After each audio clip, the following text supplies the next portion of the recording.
Well, g'day. Hello, everyone. Here we are, back at Shabby Road and back with the Korgis live stream. Sorry, it's been a few weeks, and of course this is the last one for a little while because we've come to the end of the Blue album. And also we're working furiously on the Red album, aren't we? Absolutely. We are. Without further ado, we're going to spin the record. This is another perfect day in Saint-Tropez.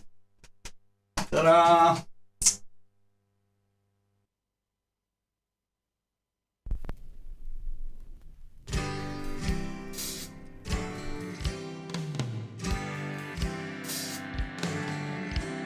I wonder where you are now.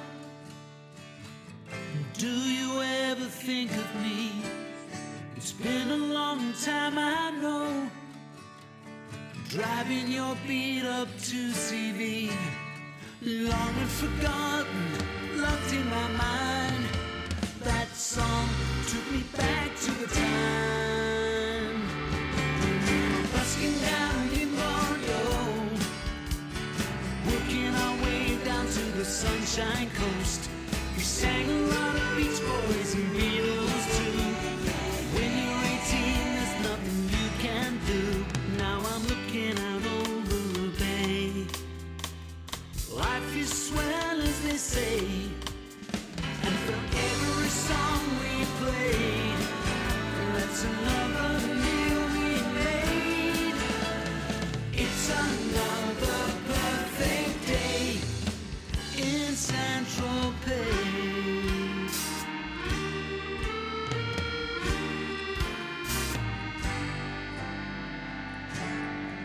Do you remember Joanne Le Pen? Listening to our favorite songs. We drove along the sand with the old roof down and the radio on.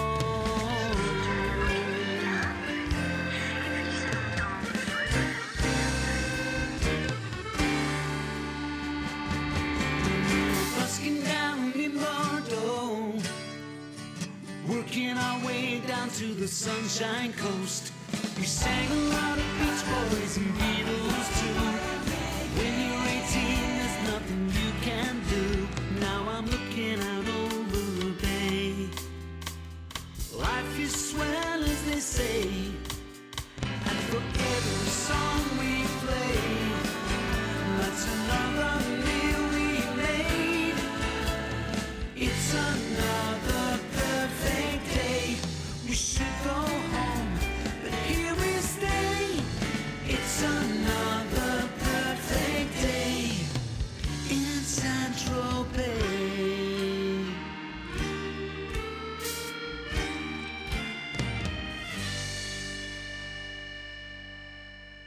I wonder where you are now.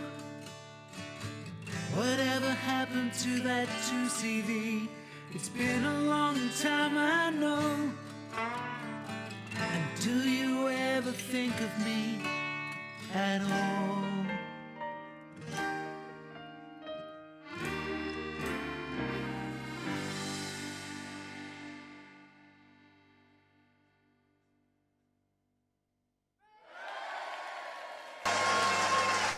There we are. Nice round of applause again. Lovely audience tonight, aren't they? Yeah, wonderful. Yeah. For about, 10 people, they make quite a lot of noise, really, don't they? Yeah. So thank you for that. Good to see a couple of our regulars here. Hello, Colin. How are you, my old mate? Andy Swain. Now, you've got something to show Andy Swain, because I promised that I would send Andy Swain a vinyl, because he still hasn't heard the album. He still hasn't heard, because he's hanging fire for the vinyl. Well, a bit exciting, guys, because I know you've been waiting for the vinyl to the Blue album for a little while, but so have we, obviously. But the test pressing has just come through. So yeah, it does actually exist. It does exist. There it is. Once we accept the test pressing, which we have. I haven't heard it yet, but I'm sure it's fantastic. Yeah. But then they'll get on and press the vinyl, and you guys will have yours. And because Andy has been such a loyal supporter so long, and he's been waiting, he's not listened to the album, even though he's had a free download of it. He hasn't listened to the album because he wanted to wait for the vinyl. I said I would send him one of the test pressings, so we'll get one in the post to you. Now they're here. Yeah, cool. So that's good. There's a couple of other things. Normally what I would do, I mean, we're preaching and converted here because everyone already has done all of these things. Subscribe to YouTube, Spotify, etc. But what I would say, if anyone hasn't subscribed to YouTube, we're about 8 followers off or 7 followers off from 1,000. And the minute we have 1,000 subscribers to YouTube, they start to actually pay us money instead of keeping themselves and going and buying beer with it. And we want to go buy beer with it. We'll get at least 1 pint. Yeah, between us. Yeah. So that'll be what, if anyone hasn't subscribed, hit that subscribe button because it costs you nothing and it makes us money. And of course, we're going to pass all of that money on to you in the form of good music. Yes, we are. So this week, another perfect day in Saint-Tropez. And this week we've got a competition like every other week. We're trying to make these clues a little bit more cryptic because people are getting them far, far, far too easily. Now, someone may know the answer to this straight away, but I'd warrant that perhaps they don't. Perhaps lurking in the back of their minds, they may well have an idea of this. They may have a memory of it, but they might have to hunt around quite a bit to find out what the answer is. So, should we do the quiz question, John? Yes, should we do that? Yeah. Shall I do it? Yeah, you do it if you want. I'm going to stick it up on screen here. Okay. Apparently, I am not the only Korgi to do a gig in France. James Warren did a date with an orchestra where he sang Eleanor Rigby and Everybody's Got to Learn Sometime. Where was that in France? Where was it? Yeah. There we are. So we'll come back to that in a bit. Yeah, we'll come back to that bit and we'll just keep an eye on answers. Last time James was here, he didn't keep an eye on him and someone had got the right answer. We told somebody else that they'd won the competition and then we had all holy hell broke loose. Oh, no. If they'd been in the same room together, there would have been blood. Would have drawn blood. They would have. So there we are. Yeah. Not the only Korgi to gig in France. James Warren did a date with an orchestra. He sang Eleanor Rigby, Everybody's Got to Learn Sometime. Where was it? Where was it? Oh, Paris has come up, Paul, but that's not the that's a guess, isn't it? That's a guess. It's the obvious one, but it wasn't there. Yeah. All I'd say is perhaps if you hunt around a bit, you might find a reference to it somewhere. Yeah. So I'm going to bring that back off screen. Prize could be. I got fed up of everyone's going, I've got everything. Okay, so basically what we'll say is there are new Cartoon World t-shirts, cream Cartoon World t-shirts. We think they're maybe slightly nicer than the white ones, but of course the album cover was the kind of a slight newsprinty thing with this on it. So the t-shirts are quite faithful to the original cover. Yeah. So I think they work a little nicer on a lighter T-shirt, these ones, than on a darker ones. Yeah. So, we've got these. So if the winner of this competition, assuming there is one, hasn't got one of these T-shirts, you could have one of these. Obviously a weekend in Paris with James Warren. Yeah. But there's a but here. You do have to share a bed with him. And that's not pleasant, Yeah. I'll tell you that now. Yeah, second prize is 2 weekends with him. The old ones are the best. So there we are. Keep guessing away at that. What was I going to say? Yeah. So, John, you and I wrote this song, didn't we? It was from an idea you had. Yeah, I mean, I think we ought to take everybody back to where it all stemmed from, really. Back in 1981, I'd just finished with my band Graduate. We'd split up in late 80 and early 81, I started doing some work with James in the Korgis, and we'd done some television shows and all sorts of stuff. But in the summer of that year, I was left without anything to do, and I thought, what am I going to do? And me and my old keyboard playing mate from Graduate, Steve Buck, who also is a fantastic flautist, decided that why don't we go down to south of France and do a bit of busking, see if we can pay for our holiday and have 6 or 7 weeks in the sun. And that's exactly what we did. We actually hitchhiked all the way down. So it gets, the song sort of references all of that sort of stuff. And we bussed a few times on the way down. But we got down to the Sunshine Coast, down to near Saint-Tropez, a place called Cavalaire-sur-Mer, and we worked there. Got spotted. Got offered this residency in a local bar. It all opened up for us, and we had this fantastic 6 or 7 weeks in the sun down there, and it was one of the great memories. You know when you're young and you've got those memories of holidays with mates and things. That is one of the holidays. So yeah, this song sort of came from there really, and I was talking to Al about it and playing a few chords and everything, and he came up with a few ideas, and between us we chucked it together. But yeah, the nice thing about it to me, it references France. Things like the 2CV. We did have a mate down there with a 2CV, and he used to hammer around the country lanes with us in the back and guitars and all sorts. The roof was down and everything, and yes, we did meet some girls. That comes into the song as well. And no, it's just a lovely memory. Yeah. How old were you then, John? Well, I would have been 20. It was 1981, so I would have been just 20. Yeah. I think so. So I probably told a little fib in the lyrics. Yeah. So I said, when you're 18, there's nothing you can't do. Sounds better than 20. It does, doesn't it? Yeah. But it is that fearless thing, because it's like, we probably wouldn't do that now, would you? Wouldn't go, no, I'd love to, but I probably wouldn't do it. Down to the south of France. We'll go, no, we want a hotel. No. We'll drive. Because I prefer my own car. Because we're in a lovely car with air conditioning. Yeah, that's right. Yeah. Whereas when you're that age, you'll do anything, won't you? Yeah. I remember being in I recently back from Marrakesh, but I remember the first time I went to Marrakesh, and we went off, a whole group of us off to Fez, and we travelled goat class on the train. Goat class. And everything was on that train that you can imagine. So goat class was exactly what you would imagine it to be. Yeah. But yeah, the things you do when you're young, exactly. just give things a go. And of course, you'll have noticed the fantastic... what's it called? Piano accordion. And that's our friend Nigel Hart, who was a member of the Korgis for a little while back, a few years ago, and Nigel came in and played that. So that was a bit of fun. And in fact, we've got a bit of footage of him coming in to play the piano. Right, cool. It's not footage of him playing the part, because the part on the song isn't that pyrotechnical or anything, but we've got him warming up in the studio at the time. So I'll have to find this because it's in the middle of the video. So I'm going to stick it up on screen. Yeah. Here we go. Second. Oh no, it's gone. It's gone completely banana. This reminds me of our gigs. Not much goes wrong, Not as you much know, goes but wrong, no. occasionally a little error goes. Oh, good morning. So somewhere around here, somewhere. Ooh. Yeah. So this is the end of a string session, but it was on the same day Nige came in. There he is. Hey.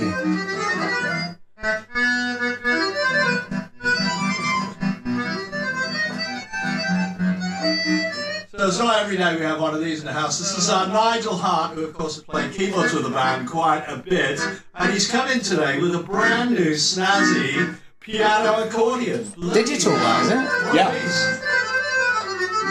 Yeah, click a button, get a different sound. Wow. Talented old thing, isn't he? Yeah. And in true tradition, he probably has no bloody idea what I'm going to ask him to play. But anyway, I'm going to say that we are going to do something on Another Perfect Day in Saint-Tropez. So stay tuned, and we'll play a little snippet later. There we go. So there you go. Okay, so I'm going to stop that now because we go off on tangents, as we tend to do on those little films. So yeah, that was good. It was good. And it was quite a nice session, and he was going, what sort of sound do you want? This is a really French song, so we need the French accordion and stuff like that. So. Yeah, and it does. I think the little vibrato on the accordion makes it very French, doesn't it? Yeah. It's a Parisian street up in Montmartre with a guy playing the accordion. Definitely that. Yeah, good fun. Good fun. What was it going to... Where have we got...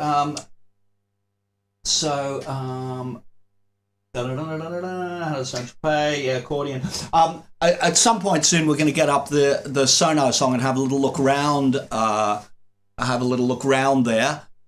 Where did you go on the way down? Do you remember where you stopped on the way down? Did you stop in Bordeaux? Bordeaux was one of the places. Because I drove down last year, and we stopped in Bordeaux. Yeah. We ended up then going across country to Avignon.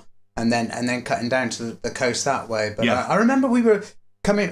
We got south of Paris. We got a lift pretty much south of Paris. We did really well off the ferry, and then we got a ride from a doctor, a lovely guy. This doctor picked us up in a beautiful old Citroen.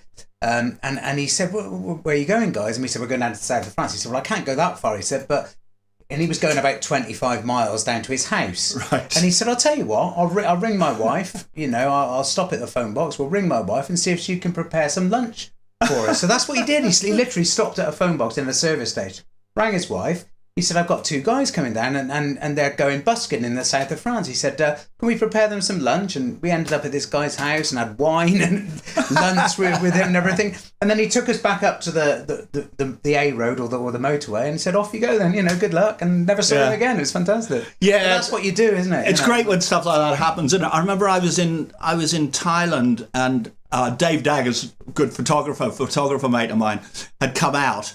And we were wandering about. We're trying to get down to a little island called Koh Samet. And everyone we talked to, because we weren't pronouncing it properly, they're going, huh? What? And we're waiting for a bus at the side of the road. And all the buses are going past. They've all got Thai writing on them, haven't they? Yeah. We have no idea what they are. And 2 guys come up and they go, where are you trying to go? And we're trying to go to Koh Samet. And after the usual 5 minutes of we've no idea where you are, they go, Koh Samet. And we go, yeah, that's what we said. And they said, the bus will be about an hour. We'll wait here with you by the side of the road. And then one of them says, hey, do you want me to drive you down? And I said, nah, it costs too much money. It's miles away. And he went, I said, how much? And it was like he wanted £8 to drive us 2 hours down there and then he would come in 2 hours back. And we went, all right then. Up to the back of his truck. Sort of thing that happens, isn't it? Yeah. So I've got Sonar songs up here, and we're going to have a little hunt around it. Maybe the first thing to do, I'm going to stick it up on screen. We'll leave the mic on.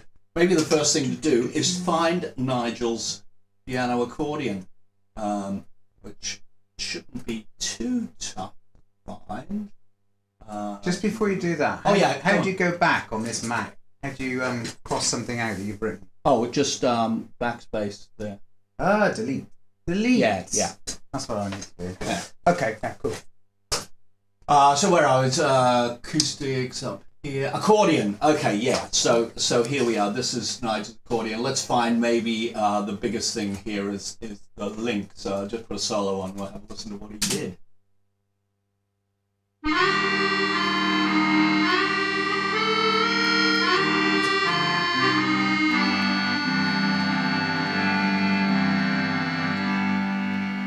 And yeah, there was another little link that he did because this song doesn't have a second bridge. The second bridge is an instrumental, and this is what I got him to do here.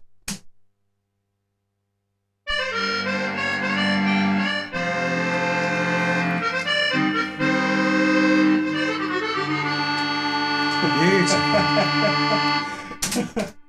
Yeah, he's quite a good player. He's good, isn't he? Yeah, just to say it really isn't his first instrument, No. but I know he's been practicing it quite a bit. He's a hell of a piano player, I have to say. Yeah, he is. So he's got that Does piano help. thing off. Yeah. That does help. Yeah, that does help quite a bit. Okay, what else have we got up here? We've got the normal collection of a million backing vocals. Yeah. So maybe let's just hit the solo on the backing vocals button and find some of the... Oh yeah, the chorus is a good one because we've got those references to the Beatles and the Beach Boys, and of course we couldn't resist actually. And there's great harmony. Yeah. Put in the references in. Busking down in Bordeaux.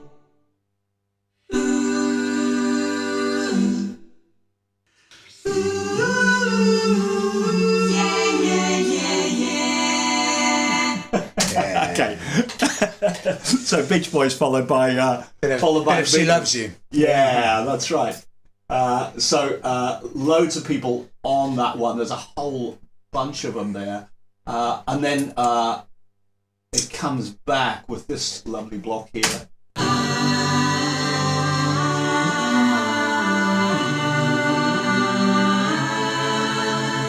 It's another perfect day.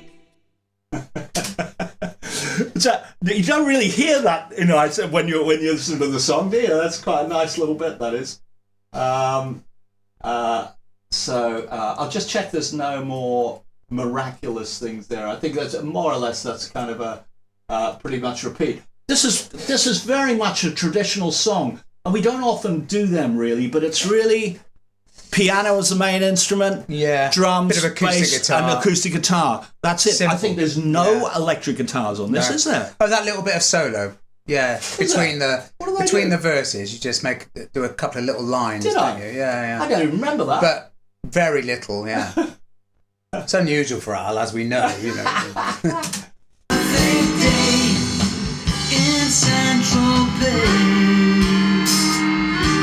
Oh no, it's the start of the second verse. Oh yeah, that's right. Yeah. What type of guitar is this? There we go.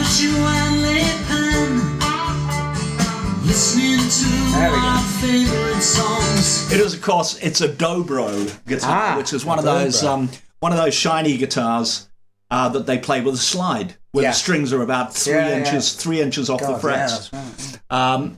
But like most of the other things, it's a fake one. Yeah. It's from my Variax guitar, where I can click a switch.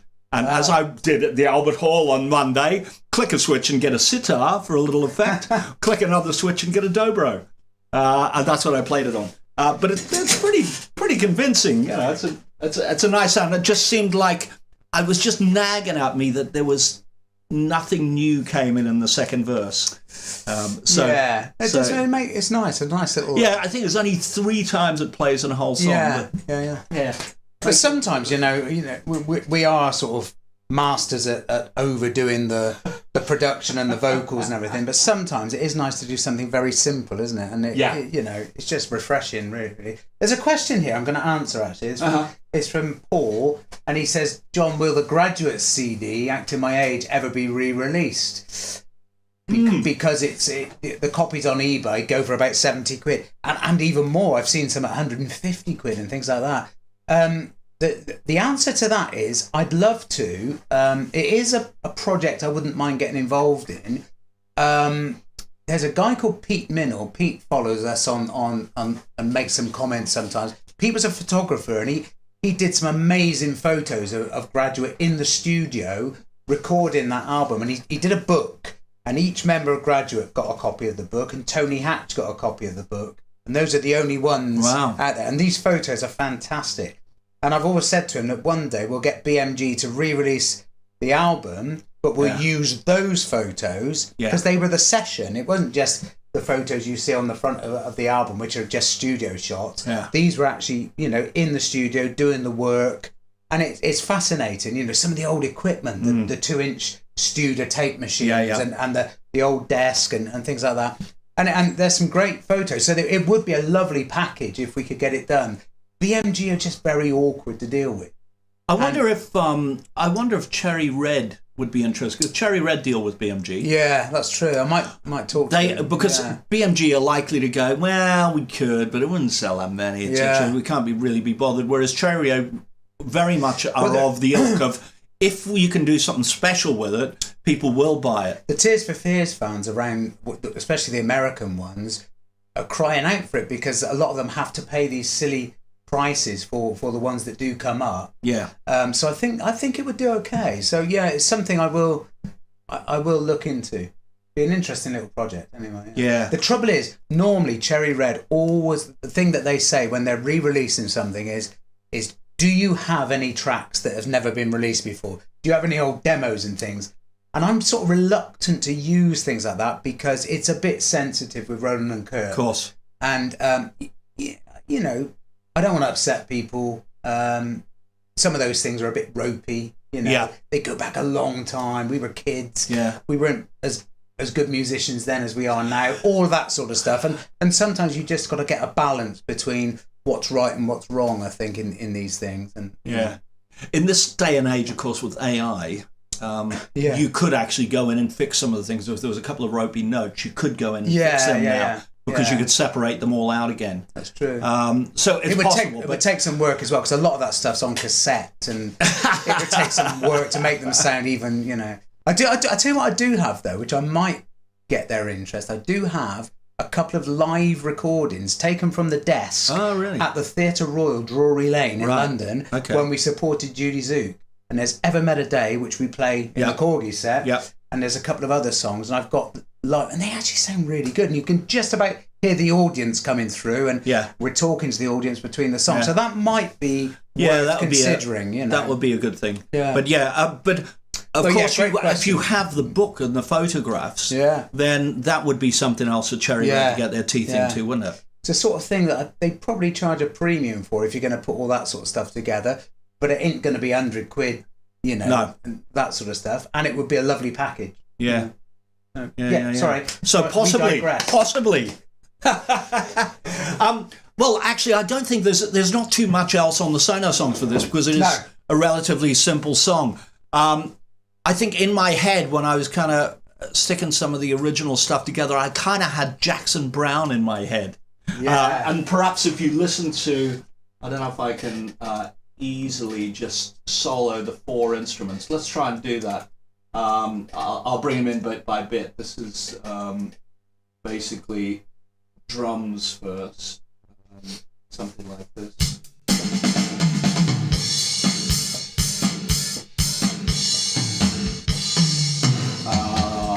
Bass.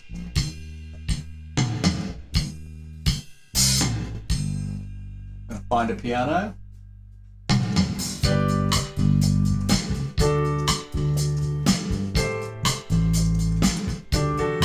Acoustic guitars.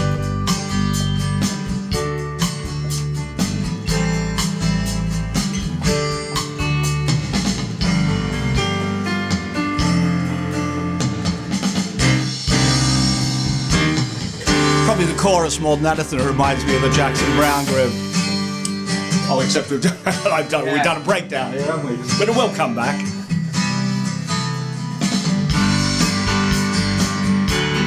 Yeah.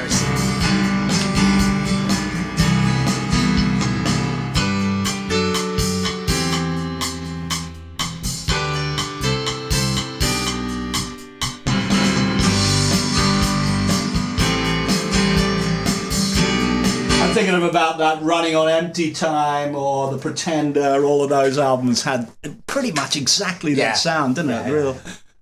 Real classic stuff. Yeah, I love it. Were you into a Jackson Browne? Were you a Jackson Browne fan? Massive. Yeah, I love Jackson Browne. Yeah. Same here. It was all of those early albums. Only the early stuff. I must admit, though, some of the later stuff. Some of the later, he's still. But I love, and there was a great concert of his on BBC iPlayer about a year or so ago. There was a concert back from about 1976 or 7 or something. Yeah. He did it in London, and he hardly says anything to the audience. It's just really literally him stood on stage with his band. But they're fantastic musicians. Yeah, those songs sound great. And Pretender and all. David Lindley, his guitarist, was just mind blowing. Yeah, one of my favourites of all time. Yeah, amazing. So should we do a recap of the competition? Well, I mean, there's some great answers up here, and there's a couple of correct ones as well. Is there now? Yeah. Well, that's good. Okay, quiz question going back up. And it is Johnny Baker is not the only Corgi gig in France. James Warren did a date with an orchestra where he sang Eleanor Rigby and Everybody's Got to Learn Sometime. Where was that? And we know somebody at least has a correct answer. And someone was obviously first because they were the first to get up there. However, we're not going to tell who that is at the moment. What we'll do for the other ones who were not sure how to approach this, it is the very first post on James Warren's Facebook page. Yep. When he first opened the Facebook page, he had just done this gig. I think it was 2018, and we had just done our first gig in end of 2017. And then he winged off to France to do this particular gig. So way early on there, and that's where you'll find the answer. So we'll come back and we'll. Incidentally, while we're talking about France, of course, the Corgis are going out to France early August. Yes, to do a gig in this amazing Elizabethan theatre in Condette. In northern France. It's sort of not that far from Calais, I don't think, but it's this amazing 300 seat Elizabethan theatre, and the town have got behind it. And I think we play one week, and the Animals play the next week, don't they? Yeah. So anyone fancy a little weekend in France, early August, 2nd of August, I think it is. Come out and see us. It's not far. Get the ticket price is stupidly cheap because it's all subsidised. It's a bit like they want the whole town to come out and see it, which is nice. Nice, we'll have a good audience. But if you fancied going out, don't let the ticket price put you off because it costs virtually nothing. Yeah. Obviously, it costs a wee bit more if you're coming from the UK because you need to get across to France. But I did it recently, and that tunnel is so easy. And when you come off the other end, I think it's literally about 25 minutes from there. Wow. Yeah. Nice and easy. So, it'd be nice to see you anyway. Yeah. And on the way back from there, we are supposed to be playing the App Fest. Is that the one? The App Fest, Gloucestershire, yeah. Tewkesbury, I think. Although you were saying that the ticket link hasn't gone up yet. So anyone that knows the App Fest, give them a little kick. I'm going to give them a little kick via email and go, hey, we have many people who want to go and buy tickets to see us, and you're stopping them. Yeah. Okay, lovely. So that's good. Competition back done. Playing accordion. So I think we could go to news, couldn't we? Yeah. Latest news. Yeah, latest news. Letter to Geelong. Yeah. Letter to Geelong, number 11 in the Heritage chart. So we are doing pretty well there. Danielle's gone up to 28 with Fall Again. And Joe Matera's come in, and I think he's at 38 or something. So there's 3 of us in the charts at the one time. At the time we were releasing all these, Mike Reed came back and went, I wish you guys would get it together rather than releasing everything at the same time. So stagger them. We did stagger them a little bit after that. But looking good with that. And of course, we've been playing that live, and it's good fun to play, and it's a good... really interesting one. And Abby came along and did it with in the Camden gig. Yeah, shame James's daughter B couldn't make that one, but Abby was there. And it was nice, wasn't it? Yeah. And then we're going to Scotland, guys. As you know, 26th, 27th, we're up in Scotland. Please, if you can, any post that we put up on Scotland, if you could share it for us, because we need audience. And anyone that you know in Scotland, just tag their name in a post somewhere, just so that. Because what we find is everyone thinks that you do a post on Facebook and everyone sees it, and of course it's not. You see about 1 in every 10 posts. Yeah. So if you tag someone, they'll see it and they'll go, "Oh my God, we didn't know the Korgis were playing." And we go, "How on earth did you not know we were playing? We've been harping on about it for months." Right. But there we are. So we've got 1 gig in Edinburgh.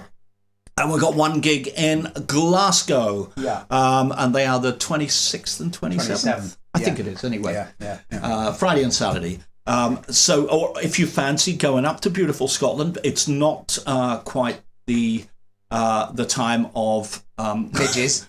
It's not the time of midges yet. No, but it's not. It's also not the time of the Edinburgh. Of trying to think what you call it. The Fringe festival up there.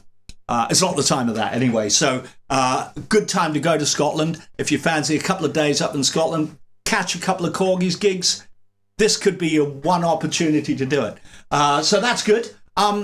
We have obviously been working on the Red album, and we thought we just had brass players in, and we thought that we might play you a little bit of something because we've got one song called Coffee in New York that is just taking a big giant leap for mankind. Yeah, funny enough, it's another song that me and Al got together, wasn't it? We're really pleased with the way this is going. So we'll give you a little taste of it, not all of it, because it's one worth savouring, I think. But we could play a little bit of the brass by itself. I've just been sitting tidying them up today as we go. Sorry, I'll take a second to load. Bit of a departure from a normal Korgi sound. This one, a bit more sort of. I don't know, a bit Philadelphia, a bit... Yeah, a bit soul. It's like, it's a bit of Average White Band kind of groove in it. Why not? Yeah. Why not? Yeah, and we're trying to keep it so that it feels quite organic, that it could have been played live. There's talk of maybe we'll put strings on it as well, because it's just, the more we put on it, the better this song sounds. So there may be a point, James and I were talking about this the other day, there may be a point where we maybe... put this out as a single. It'll be a while off. We wouldn't put this out as a single now, but we might do it in tandem with another soul song we've got, which was co-written by Andy Davis. Oh, excitement levels going through the roof. It's a song that's never really been released, and we might work on that a little bit more and put them out in tandem. Two great soul songs. So here we go. Let's play a little bit of it. I'm gonna pick it up from basically verse 2, I think, because it's a bit more exciting. Here we go. Every writer breathes their characters to life. Only dream they get the chance to meet them. In your words, you spoke as only she could do. Song to my soul, cold alone and beat up. Here on this train, it's you again, and you were staring straight at me. We forget now that we met in the very same way. So why don't we meet up for coffee in New York? When it's springtime, it'll be the right time with a million stars above. Why don't we meet up for coffee in New York? On the final page, I'll sign my name. One more thing, why don't we fall in love? And there we are. That's Coffee in New York. I'll tell you what I'm going to do. I'm just going to play you a little bit of... There's a solo section, because rather than have a guitar solo, which we seem to have in most of our songs, we thought we'd have a brass solo in here. So this is what I'm going to put a solo on the brass as we go into it.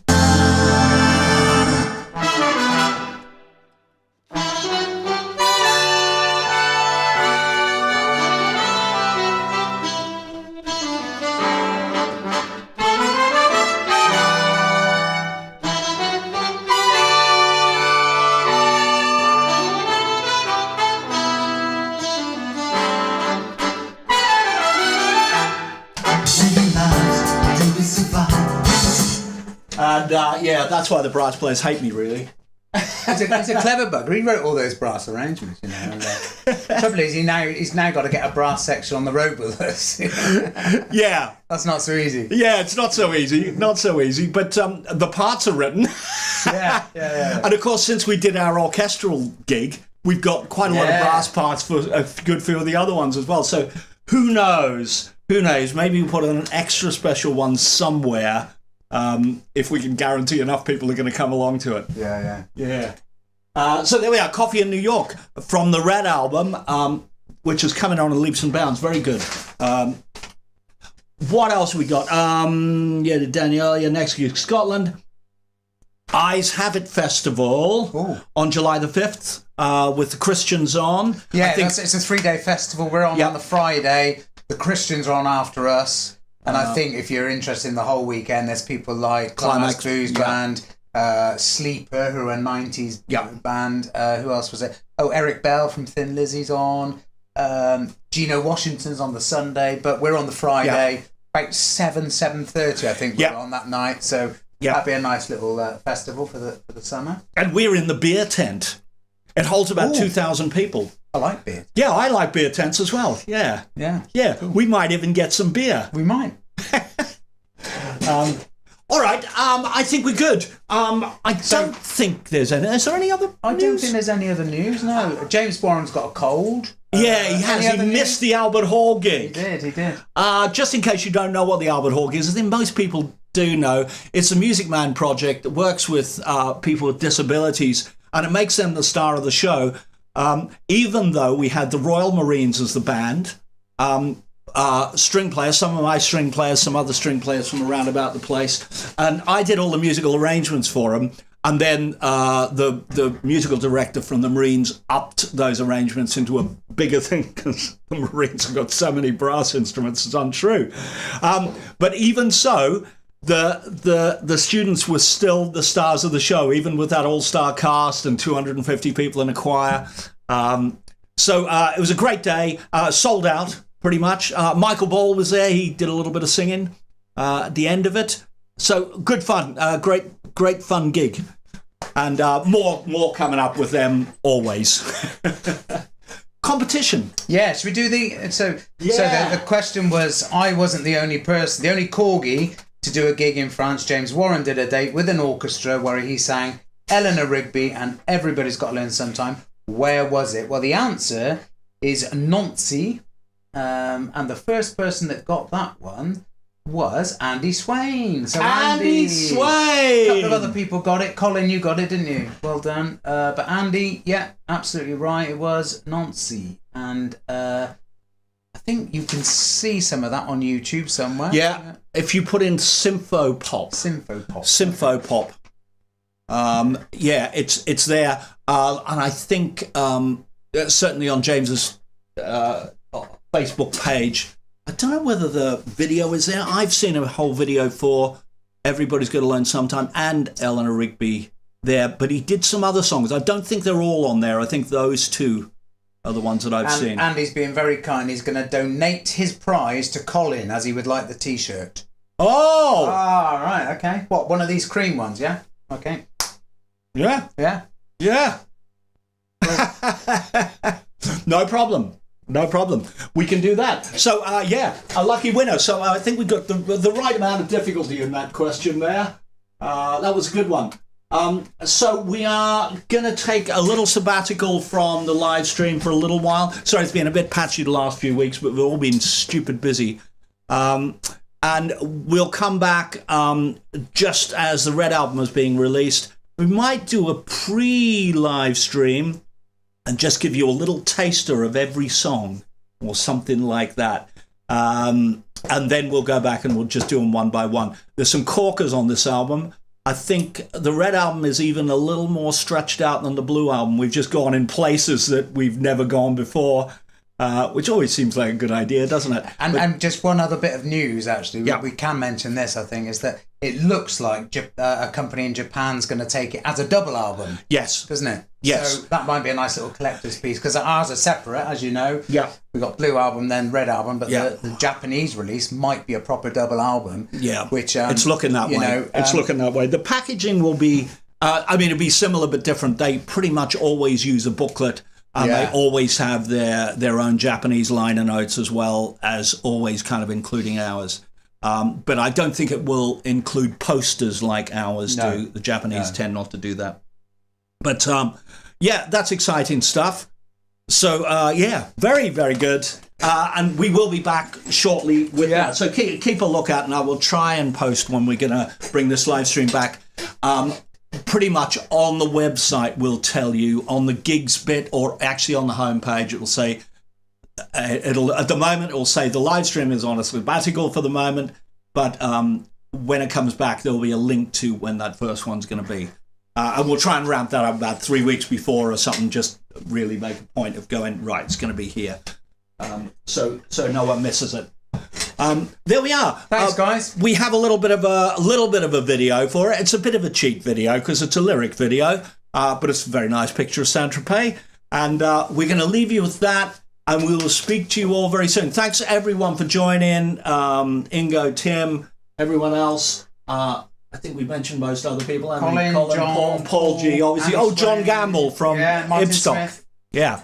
Martin's in there, isn't it? Martin is not very well at the moment. Ah, right. Martin's in a hospital bed, so he's in a hospital bed at the moment. So, Martin, I'm going to come in and see you, and I'm going to bring you one of these T-shirts in because we owe you one because you won the competition a few weeks back. So there you go. Yeah, cool. I'm going to leave you. I love you and leave you with the video for another perfect day in Saint-Tropez. Thank you very much. Ciao.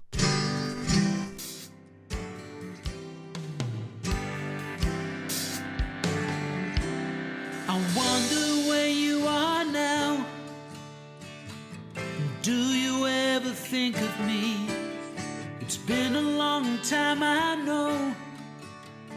Driving your beat up to CV, long and forgotten, locked in my mind. That song took me back to the time when we were busking down in Bordeaux, working our way down to the Sunshine Coast. We sang a lot of Beach Boys and Beatles too. When you're 18, there's nothing you can do. Now I'm looking out over the bay. Life is swell.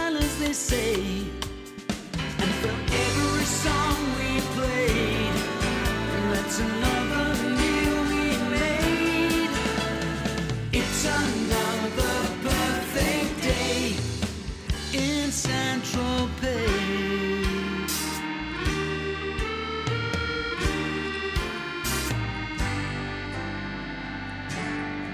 Do you remember Joanne Le Pen? Listening to our favorite songs. We drove along the sand with the old roof down and the radio on.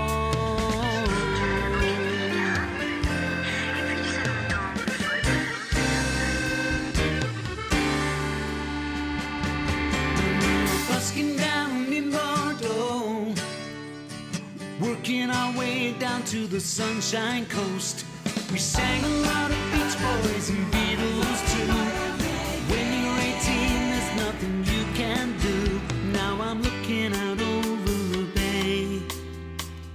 Life is swell, as they say, and for every song we play, that's another meal we made.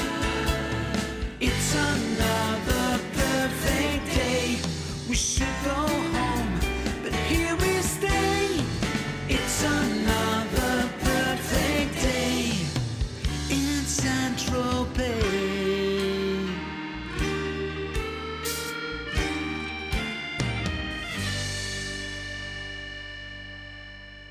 I wonder where you are now. Whatever happened to that 2CV? It's been a long time, I know. And do you ever think of me at all?